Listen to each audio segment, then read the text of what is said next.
ജില്ലയിലെ വിദ്യാർത്ഥികൾക്ക് ഇനി കുതിര സവാരിക്കൊരുങ്ങാം. രാജസ്ഥാനിൽ നിന്നും കഴിഞ്ഞ ദിവസം അങ്ങാടിപ്പുറത്തെത്തിയത് ലക്ഷണമൊത്ത 30 കുതിരകൾ. രാജസ്ഥാനിൽ നടക്കുന്ന പുഷ്കർ മേളയിൽ നിന്നും പ്രവാസി വ്യവസായിയും മൃഗസ്നേഹിയുമായ അങ്ങാടിപ്പുറം സ്വദേശി സനേഷ് വിജയകുമാറാണ് കുതിരകളെ സ്വന്തമാക്കിയത്. രാജസ്ഥാനിൽ നിന്ന് ആനിമൽ ആംബുലൻസിലാണ് കുതിരകളെ നാട്ടിലെത്തിച്ചത്. കുതിരകളെ സമൂഹത്തിന് മുഴുവനും ഉപകാരപ്രദമാക്കണമെന്നാണ് ഇദ്ദേഹത്തിന്റെ ആഗ്രഹം.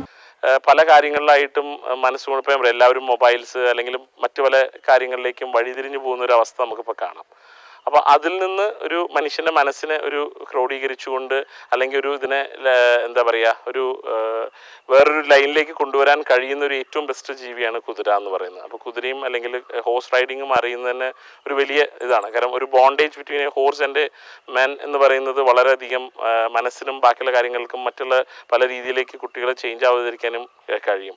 സ്കൂളുകളുമായി അടുത്ത ദിവസങ്ങളിൽ ഇത് സംബന്ധിച്ച് ചർച്ച നടത്തും. വിദ്യാർത്ഥികൾക്ക് കുതിര സവാരിക്കും സൗകര്യമൊരുക്കുകയാണ് ലക്ഷ്യം. ചെറുപ്പകാലം മുതലേ കുതിരപ്രേമിയാണ് വിഷ്ണേഷ്.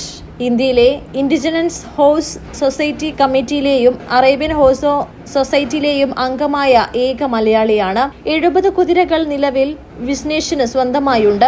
കുതിരകളെ മീൻകുളത്തിൽ കളവ് ക്ഷേത്രത്തിലെത്തിച്ച് ശേഷമാണ് ഫാമിലേക്ക് കൊണ്ടുപോയത്.